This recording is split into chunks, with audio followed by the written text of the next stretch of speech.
Hello, everybody. Hello, My name's Trip. This is Elgin. Elgin. How old are you, Elgin? 10. And who is the most amazing father you've ever had? Well, you're my only dad, so yeah. That's the detail. Anyway, so what are we going to be reviewing? The Deep Blue Bible. The Deep Blue Bible. This is a kid's Bible. Yep. And what translation is it? This, like the CEB. Yes, the Common English Bible. Now, Elgin watches YouTube videos, sees lots of reviews and such. And so we thought of three different elements of the review. First is the aesthetics, the makeup. Tell me about it. Show it to them. Show them the. Oh, I will display it while you say things. What?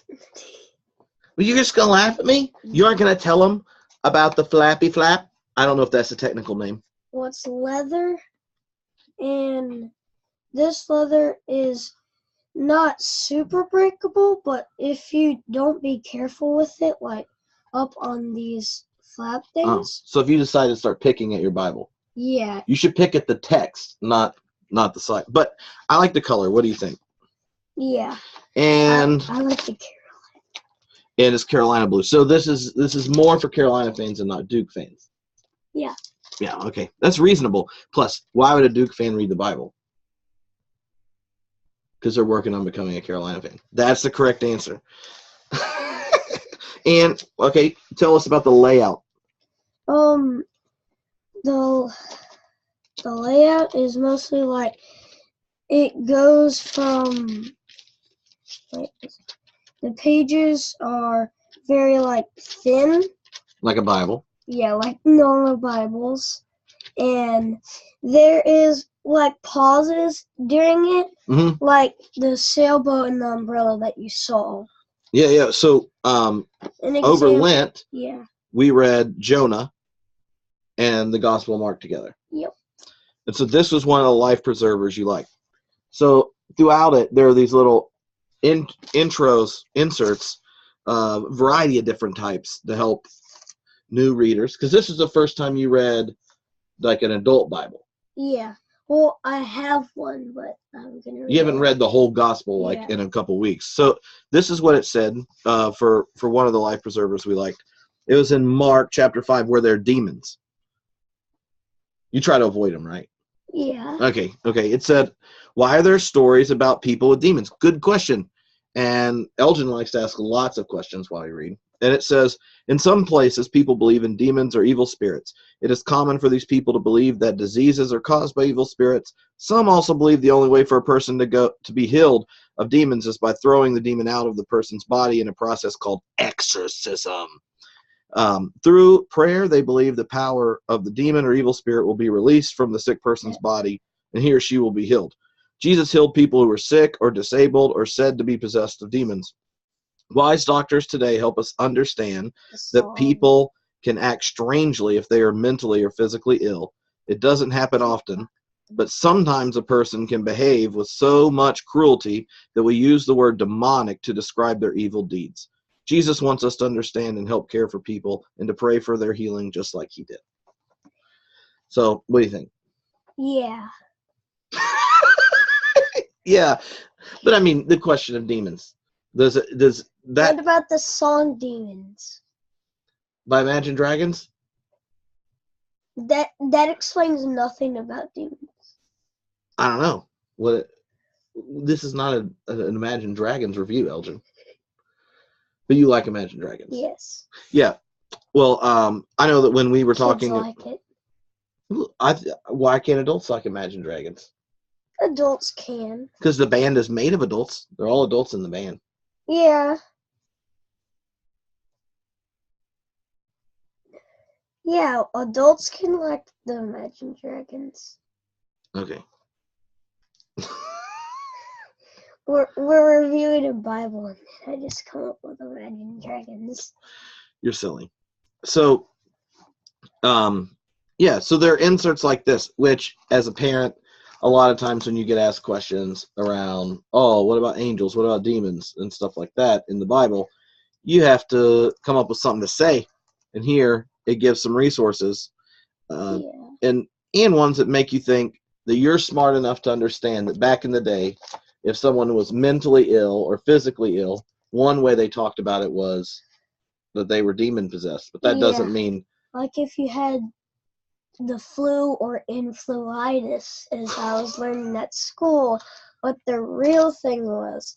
If you had that back in the day, they would say that you had a demon in your body, and that was like, here, go to the gospel that we were reading, and then read the thing where Jesus heals the guy that had the demon. He cast him into the pigs. Yeah. It's a long story, Elgin. Yeah, just read a little part of it where he does. Jesus asked the demons, "What is your name?" He responded, "Legion is my name, because we are many."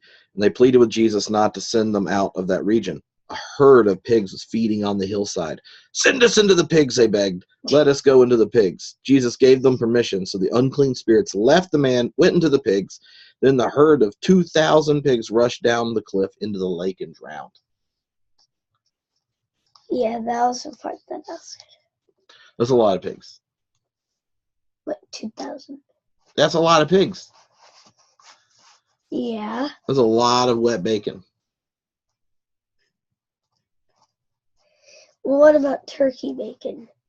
It's not turkey bacon. Turkey bacon. I know you prefer turkey bacon. I'm weird about it. I like turkey bacon more than bacon. Yes, you do. All right, so do you have any other thoughts about the Bible? Yeah. This Bible, I would say, is really good for kids like ages like 7 and up. Mostly because this Bible has words that are like very hard for people that are just learning how to read. This book I would still recommend for those who are learning how to read, because maybe their parents could read to them this Bible, and then you could have a better head dictionary. Oh, everyone has to update their head dictionary every once in a while. And the names of cities and towns in the Bible are difficult to pronounce, even if you Galilee. I know you could do it. You don't want to know a trick? The parents don't ever tell their kids this, but I'll tell you. You want to know a trick? What? When you're reading the Bible and you get to a weird name of a city or a town or something like that you don't know, just call it Rome. No. You just, with a very straight face, read it as if whatever you said is actually right. And kids don't think we're making it up. So, like, if I was looking at this, I'm like, Bethsaida. So you think, oh, that must be how you pronounce it. It's not. But with it's like a Jedi mind trick parents use. You ask us a question and we don't want to argue about it. We just straight face go like, that is right. Even though it isn't. No, but you don't know, because it's a power of just parent power. PP. Parent power. I'm glad you're supportive. And so, thinking back over Lent, what stuck out to you the most in the Gospel of Mark?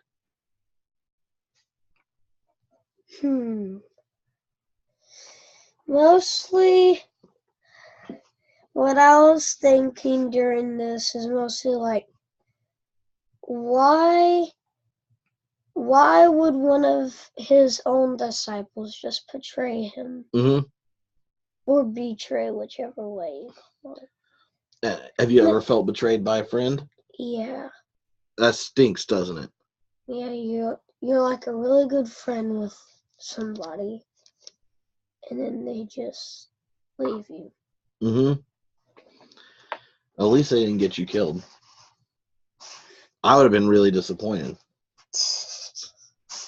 Why is that funny? I'm just saying. Yeah, I know that's good news. I didn't get killed by a friend. Well, you heard it here first. Good for you. The CEB Deep Blue Bible, as reviewed by Elgin. It's a really good book.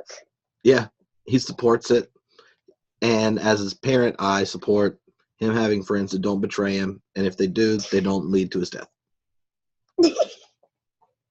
Bye.